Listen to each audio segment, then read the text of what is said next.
আসসালামু আলাইকুম। আসসালামু আলাইকুম।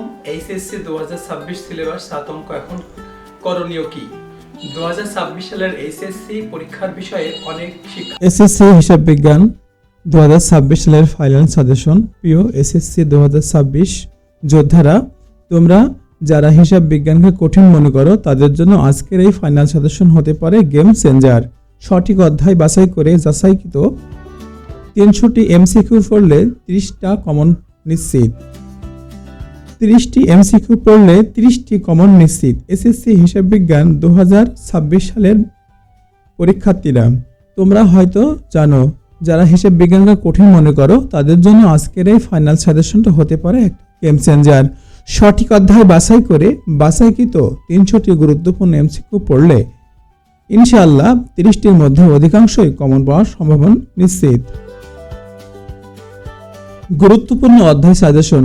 এমসিকিউর জন্য যেসব অধ্যায়গুলোই ফোকাস দিতে হবে আর কোন কোন অধ্যায়ের উপরে বেশি এমসিকিউ আসে সেই বিষয় নিয়ে আলোচনা করব। হিসাব বিজ্ঞানের পরিস্থিতি, সংজ্ঞা, উদ্দেশ্য, ব্যবহারকারী, লেনদেন, চিহ্নিতকরণ।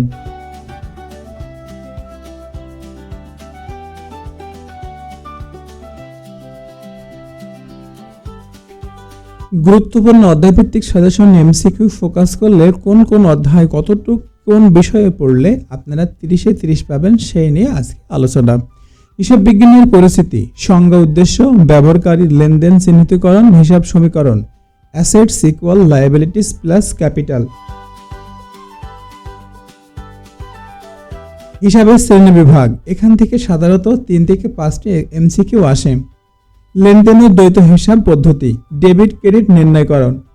হিসাবের মূল সূত্র আছে ডেবিট ক্রেডিট, এটাকে বলা হয় গোল্ডেন রুলস। মূলধন ও উত্তোলন, আয় ও ব্যয়ের হিসাব, এখান থেকে 4 থেকে 6টি এমসিকিউ আসার সম্ভাবনা সবচেয়ে বেশি।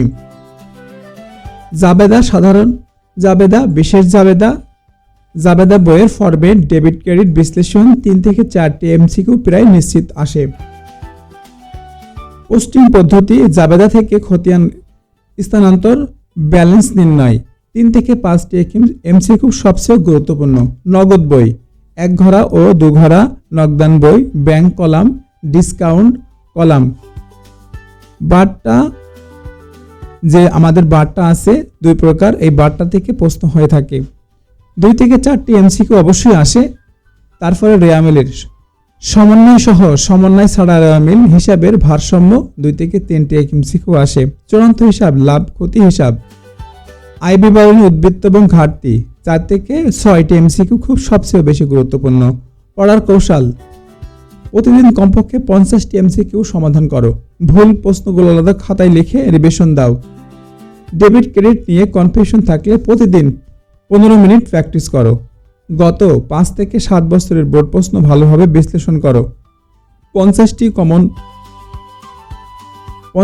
কমন পেতে হলে আপনাকে 30টা অবশ্যই কনফার্ম করতে হবে। আসলে 30টি কমন পেতে হলে আপনাকে 50 পাবো এমন ধরনের এক্সপেকটেশন নিয়ে পড়তে হবে, কারণ 30-এ 30 এটা আপনাকে বেশি ওভারকাম করবে। ওভার কনফিডেন্স কিন্তু ভালো না। সেই সূত্র সংজ্ঞা মুখস্থ না করে বুঝে পড়ো, হিসাব সমীকরণ পরিষ্কার করো, আলাদা খতিয়ান রেয়ামিল ধারাবাহিক বুঝে নাও। প্রতিটি অধ্যায় ছোট্ট ছোট নিয়ম আলাদা ছোট নোট করো। শেষ কথা, হিসাব বিজ্ঞানের মুখস্থের কোনো বিষয় নাই, বরং বোঝার বিষয়। আর যদি তুমি পরিকল্পনা অনুযায়ী 299 থেকে 300টি এমসিকিউ অনুসরণ করতে পারো তাহলে তুমি 30-এর মধ্যে অধিকাংশ প্রশ্ন কমন পাবে। এটা স্বপ্ন নয়, বাস্তব, সম্ভব। হিসাব বিজ্ঞানের পরিস্থিতি থেকে আমাদের হিসাব বিজ্ঞানের সংজ্ঞা, উদ্দেশ্য, গুরুত্ব, ব্যবহারকারী, অভ্যন্তরীণ, বহিরাগত, সম্পদ, দায়, মালিকানা, সত্ত্ব, হিসাব সমীকরণ। এমসিকিউ ফোকাসড করলে সংজ্ঞা প্লাস সমীকরণ। আমাদের হিসাব বিজ্ঞানের লেনদেনের বৈশিষ্ট্য, আর্থিক লেনদেনের চিহ্নিতকরণ, নগদ, বাকির পার্থক্য। এমসিকিউ ফোকাসড, কোনটি লেনদেন কোনটি লেনদেন নয়। আমরা আবার ডিপলি আলোচনা করি। দুতরফা দাখিলা পদ্ধতি, ডেবিট ক্রেডিট ধারণা, হিসাব বিজ্ঞানের সূত্র, হিসাবের সমীকরণের প্রভাব, এমসিকিউ ফোকাসড, কোনটি ডেবিট ক্রেডিট নির্ণয় করতে হবে। মূলধন ও মুনাফা জাতীয় লেনদেন, মূলধন ব্যয় বনাম রাজস্ব ব্যয়, মূলধন আর বনাম রাজস্ব আয়, মুনাফা নির্ণয়। এমসিকিউ ফোকাসড ব্যয়ের শ্রেণীবিভাগ, হিসাব, ব্যক্তিগত সম্পদ, নামমাত্র হিসাব, হিসাবের শ্রেণীবিভাগ, ডেবিট ক্রেডিট নিয়ম, ফোকাসড হিসাবের ধরন, চিহ্নিতকরণ। জাবেদা, সাধারণ জাবেদা, বিশেষ জাবেদা, লেনদেন বিশ্লেষণ, এমসিকিউ ফোকাস, সঠিক জাবেদা এন্ট্রি। খতিয়ান, পোস্টিং পদ্ধতি, ব্যালেন্স নির্ণয়, টি অ্যাকাউন্ট, এমসিকিউ ফোকাস, সঠিক ব্যালেন্স নির্ণয় করা। নগদ বই, এক ঘরা দু ঘরা,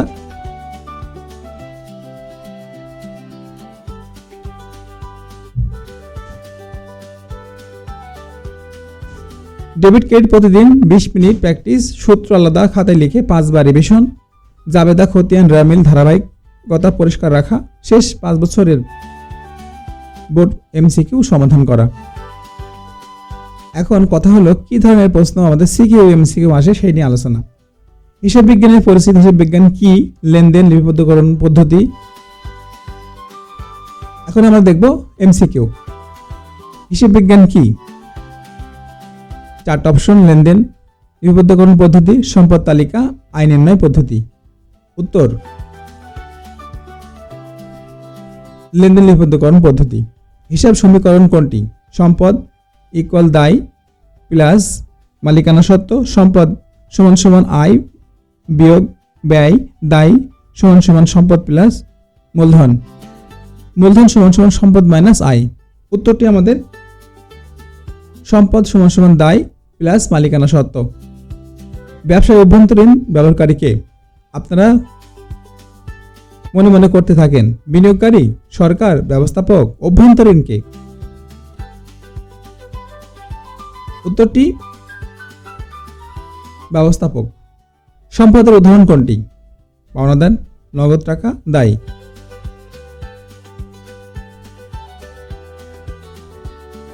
নগদ টাকা। দায়ের উদাহরণ কোনটি? আসবাবপত্র, মূলধন, ব্যাংক ঋণ। ব্যাংক ঋণ। লেনদেন, লেনদেনের বৈশিষ্ট্য কি? আর্থিক মূল্য থাকতে হবে, মৌখিক হতে হবে, লিখিত হতে হবে, ব্যক্তিগত হতে হবে। উত্তরটি আর্থিক মূল্য থাকতে হবে। কোনটি লেনদেন নয়? নগদে পণ্য ক্রয়, বাকিতে বিক্রয়, কর্মচারী নিয়োগ, ব্যাংক হতে ঋণ গ্রহণ, কর্মচারী নিয়োগ। বাকিতে ক্রয় করলে প্রভাব পড়ে শুধু সম্পদে। সম্পদ দায়ে। নগদ বিক্রি করলে বৃদ্ধি পায় কি? দায়, সম্পদ, ব্যয়, মূলধন। উত্তর সম্পদ। লেনদেন প্রভাব ফেলে কোনটি? একটি, দুইটি হিসাব, তিনটি হিসাব, কোনোটি নয়, দুইটি হিসাব। দুতরফা দাখিলা পদ্ধতি থেকে যে এমসিকিউগুলো আসে বারবার, দুতরফা দাখিলা পদ্ধতির মূল নীতি কি? একটি হিসাব, একটি ডেবিট হিসাব, একটি ক্রেডিট হিসাব। দুইটি ডেবিট, দুইটি ক্রেডিট, একটি হিসাব। উত্তরটি হবে একটি ডেবিট, একটি ক্রেডিট। সম্পদ বৃদ্ধি পেলে ডেবিট ক্রেডিট সমান বা শূন্য, ডেবিট বৃদ্ধি পায়। দায় বৃদ্ধি পেলে ডেবিট ক্রেডিট কমে অপরিবর্তিত থাকে, খ ক্রেডিট। ব্যক্তিগত হিসাবের নিয়ম, যা যা যা আসে ডেবিট, যা যায় ক্রেডিট, প্রাপ্য হিসাব ডেবিট, সব সময় ডেবিট। উত্তরটা হবে যা যায় ক্রেডিট। নামমাত্র হিসাবের নিয়ম কি? ব্যয় ডেবিট, আয় ডেবিট, সম্পদ ডেবিট, দায় ডেবিট। উত্তরটি ব্যয় ডেবিট। দুতরফা দাখিলা পদ্ধতি চলমান। সম্পদ কমলে কি হয়? সম্পদ কমলে ক্রেডিট হয়। মূলধন বৃদ্ধি পেলে কি হয়? মূলধন বৃদ্ধি পেলে ক্রেডিট হয়। ব্যয় বৃদ্ধি পেলে কি হয়? ব্যয় বৃদ্ধি পেলে ডেবিট। আয় বৃদ্ধি পেলে কি হয়? আয় বৃদ্ধি পেলেই ক্রেডিট। দুতরফা দাখিলা পদ্ধতি মোট ডেবিট ক্রেডিট কি হয়? সমান হয়, অসমান হয়, কম হয়, বেশি হয়? সমান হয়। মূলধন ও মুনাফা জাতীয় লেনদেন। মূলধন ব্যয় কোনটি? যন্ত্রপাতি ক্রয়। রাজস্ব ব্যয় কোনটি? বেতন প্রদান। মূলধন আয় কোনটি? পুরাতন যন্ত্রপাতি বিক্রয়। নিট মুনাফা নির্ণয়। নিট মুনাফা আয় বিয়োগ ব্যয়, সম্পদ মাইনাস দায়, বিনিয়োগ, বিক্রয় মাইনাস ক্রয়, মূলধন মাইনাস দায়। উত্তরটি আয় মাইনাস ব্যয়। উত্তোলন করলে কি হয়? উত্তোলন করলে কি বৃদ্ধি পায়? উত্তোলন করলে মূলধন হ্রাস পায়। হ্রাস অর্থ কমে যাওয়া। হিসাব কি? ব্যক্তিগত হিসাবের উদাহরণ নগদ, আসবাবপত্র, রহমানের সাহেবের বেতন। তার মানে আছে রহমান সাহেব ব্যক্তিগত হিসাব। সম্পদ হিসাবের উদাহরণ: ব্যাংক ঋণ, নগদ, কমিশন আয়, বেতন। এখন উত্তর কোনটা হবে? নগদ। নামমাত্র হিসাবের উদাহরণ: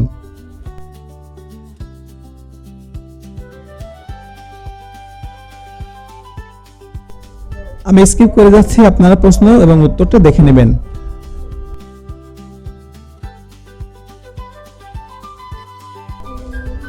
120টা মতো এমসিকিউ দেওয়া আছে। নেক্সট এপিসোডে আরো 200টি এমসিকিউ দিব ইনশাআল্লাহ। আপনারা এখান থেকে কমন পাবেন।